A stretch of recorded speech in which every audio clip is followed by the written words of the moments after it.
खबर है, शेख हसीना पर मानवता के खिलाफ अपराध के आरोप लगे हैं। शेख हसीना पर हत्याओं के आदेश देने के भी आरोप लगे हैं। सोचिए, संगीन आरोप हैं ये। शेख हसीना पर छात्र आंदोलन कुचलने का आईसीटी में ये गंभीर आरोप लगा है।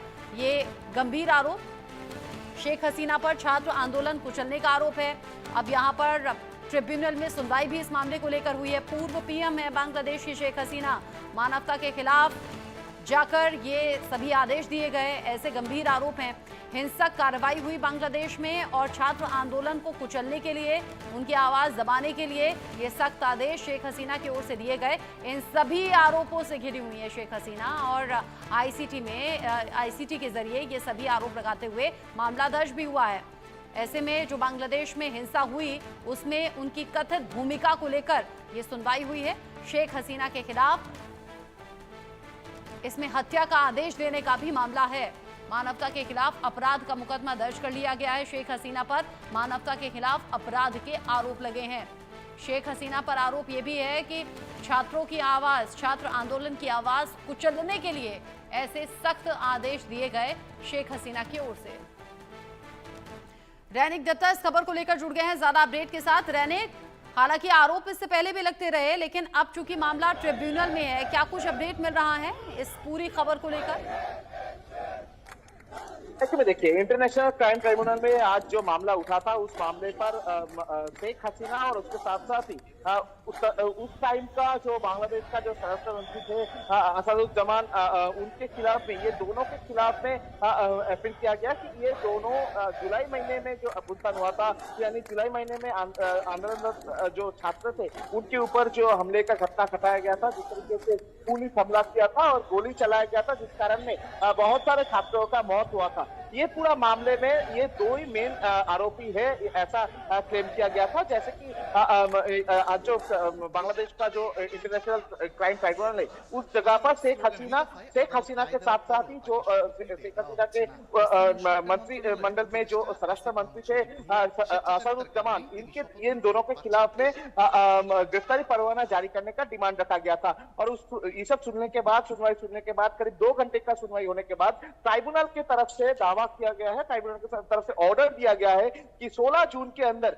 शेख हसीना, जो कि बांग्लादेश का पूर्व प्रधानमंत्री है शेख हसीना, और उसके साथ साथ ही असदुज्जमान, ये दोनों को जल्द से जल्द कोर्ट में पेश किया जाए। 16 जून के अंदर ही ये दोनों को कोर्ट में पेश करना पड़ेगा। दोनों के खिलाफ में गिरफ्तारी परवाना जो है वो आज ट्राइब्यूनल की तरफ से निकाला गया है। यानी फिर से एक बार शेख हसीना के ऊपर प्रेशर बढ़ता हुआ नजर आ रहा है। शेख हसीना के खिलाफ में गिरफ्तारी परवाना जो है वो आज बांग्लादेश में इंटरनेशनल जो क्राइम ट्राइब्यूनल है उनकी तरफ से पेश किया गया है।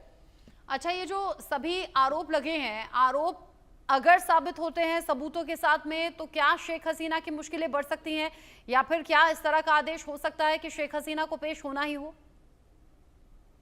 देखिए, आरोप जो लगा है शेख हसीना के खिलाफ में, ये साबित होने के बाद क्या डिसीजन लिया जाएगा वो क्राइम ट्राइब्यूनल की तरफ से डिसीजन लिया जा सकता है। मगर शेख हसीना को पेश होना पड़ेगा कि नहीं, ये जो सवाल आप पूछे, इसके पीछे बहुत सारे डिफिकल्टीज है, क्योंकि शेख हसीना जो है वो देश छोड़कर दूसरे देश पर भाग चुकी है। ऑलरेडी शेख हसीना भारत के शेल्टर में है, तो भारत की तरफ से शेख हसीना को वापस दिया जाएगा कि नहीं, ये बहुत ही डिफिकल्ट सवाल है, क्योंकि शेख हसीना दूसरे देशों का एक पूर्व प्रधानमंत्री है। उनको वो भारत में आए हैं शेल्टर के रूप में, उनको अगर बांग्लादेश में वापस लिया जाए तो उसमें शेख हसीना का सेफ्टी एंड सिक्योरिटी को लेकर बांग्लादेश क्या इंतजाम करेगा, इसका पूरा डिटेल्स भारत सरकार को देना पड़ेगा। पहले बांग्लादेश सरकार को एकदम इंटीमेशन देना पड़ेगा कि किस तरीके से शेख हसीना को वो लोग वापस लेना चाहते थे, किस तरीके से उनको सेफ्टी एंड सिक्योरिटी दिया जाएगा, उनका सुरक्षा का इंतजाम क्या किया जाएगा, इसके ऊपर चर्चा होगा। पूरा इंटरनेशनल कोर्ट के ऊपर पूरा डिपेंड करेगा ये पूरा मामला। मगर शेख हसीना के खिलाफ में जिस तरीके से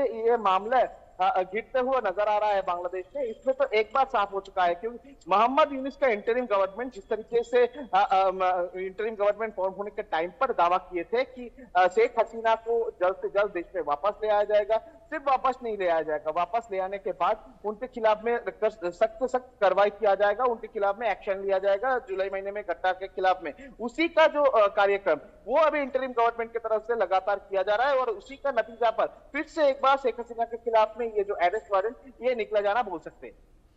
आप बता रहे हैं कि शेख हसीना की मुश्किलें ओवरऑल बढ़ती हुई नजर आ रही हैं आईसीटी में, अगर ये मामला इसी तरीके से बढ़ता है। अच्छा, ये जो आरोप लगाए जा रहे हैं रैने कि ये बड़े गंभीर हैं, मानवता के खिलाफ जाकर अपराध का आरोप है, यहाँ छात्र आंदोलन को कुचलने के आदेश हैं, यहाँ तक कि हत्या के भी आदेश हैं।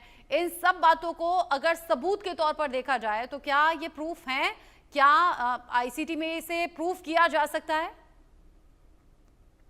देखिए, सबूत के आधार पे अगर देखा जाए तो इंटरिम गवर्नमेंट की तरफ से दो तीन सबूत रखा जा रहा है, क्योंकि जुलाई महीने में जो घटना बांग्लादेश में हुआ था, जो आंदोलन हुआ था, उस आंदोलन को रोकने के लिए शेख हसीना की तरफ से 2-3 बयान दिया गया था। शेख हसीना की तरफ से पुलिस को ऑर्डर भी दिया गया था कि ये आंदोलन को रोका जाए, मगर शेख हसीना की तरफ से गोली चलाने का कोई ऑर्डर अभी तक नहीं दिया गया था, ऑफिशियल कोई ऑर्डर नहीं दिया गया था।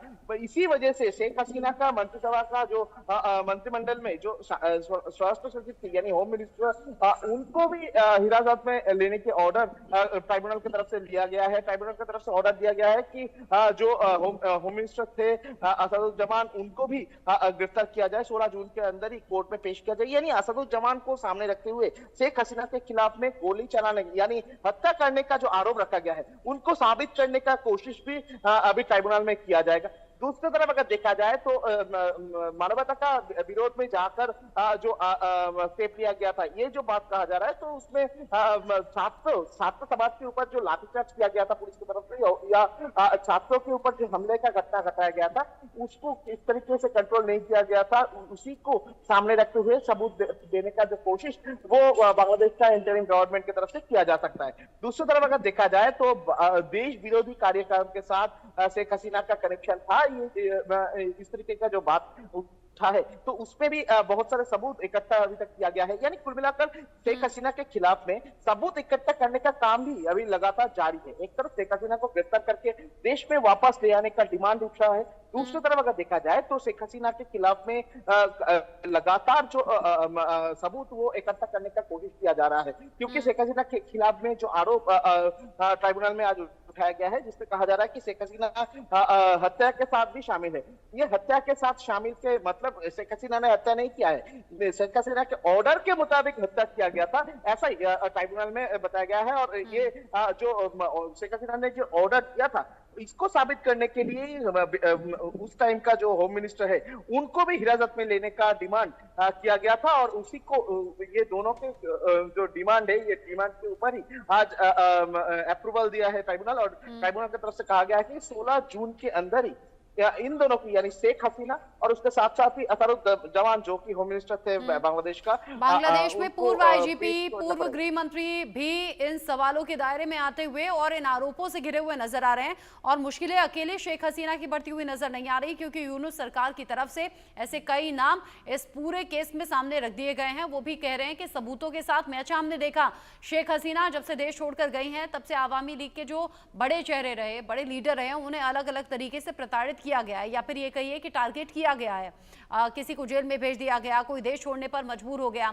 अब जो बचे कुचे चेहरे हैं, उन्हें भी इस तरह के केसेस में दबाने की या साइडलाइन करने की कोशिश क्या रैनिक हो सकती है, या इन आरोपों में सच्चाई नजर आ रही है? क्योंकि अब यूनुस सरकार को भी तो अल्टीमेटम मिल गया ना, अगले 6 महीने में चुनाव कराइए, फेयर चुनाव होने चाहिए, फेयर तरीके से सरकार बननी चाहिए। तो क्या इसे राजनीति से जोड़कर देखें, या ये आरोप सही है?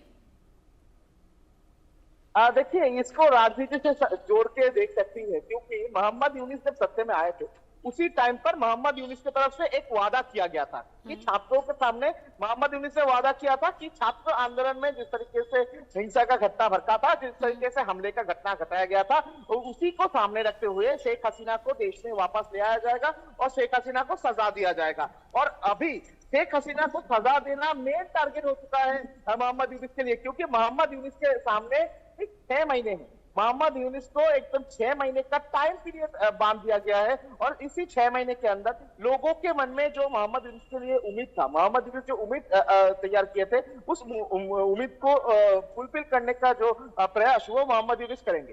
दूसरी तरफ अगर देखा जाए तो अगर इलेक्शन होगा तो उस इलेक्शन में किसी भी हालात पर आवामी लीग को रोकना एक चैलेंज हो सकता है मोहम्मद यूनुस के लिए। और इसी वजह से आवामी लीग को रोकने के लिए आवामी लीग का जो टॉप पोस्ट लीडर है शेख हसीना, असरुज्जमान, इस तरीके का जो टॉप मोस्ट लीडर है, उनको रोकना सबसे महत्वपूर्ण चैलेंज है। और इसी वजह से बोल सकते हैं कि इनके खिलाफ में लगातार जो कार्रवाई वो एक से बढ़कर एक हो रहा है, और इसके पीछे राजनीतिक कारण तो हो ही सकता है, क्योंकि मोहम्मद यूनुस सत्ता छोड़ने के लिए राजी नहीं है, मोहम्मद यूनुस इलेक्शन करवाने के लिए राजी नहीं है। और अगर फिर भी इलेक्शन हो जाए तो शेख हसीना का ये जो आवामी लीग, इनको एकदम मिटाकर इलेक्शन किया जाए, इसके ऊपर भी एक नजर है मोहम्मद यूनुस का। और इसी वजह से ये सब कारण नहीं बोल सकते हैं कि इसके पीछे शेख हसीना के अगेंस्ट में इस तरीके का आरोप के पीछे राजनीतिक कारण भी हो सकता है। राजनीतिक कारण हो सकता है, इससे इनकार नहीं किया जा सकता। बांग्लादेश में हालात लगातार खराब होते हुए नजर आ रहे हैं। ये राजनीतिक तौर पर भी, आर्थिक तौर पर भी, और आम लोगों पर इसका बड़ा इम्पैक्ट पड़ रहा है।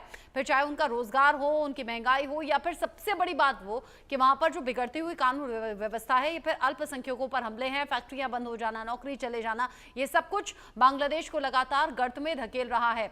ऐसे में शेख हसीना के वापस आने के चांसेस या फिर राजनीति में लौटने के चांसेस, इन सभी को मोहम्मद यूनुस की सरकार खत्म कर देना चाहती है। और ये आरोप बड़े गंभीर हैं जो कि आईसीटी में लगाए गए हैं, और इन सब के चलते अब शेख हसीना पर ये आरोप जब लगाए गए हैं तो सबूत पेश किए जाएंगे, और अगर आरोप तय होते हैं तो फिर मुश्किलें 100% बढ़ सकती हैं।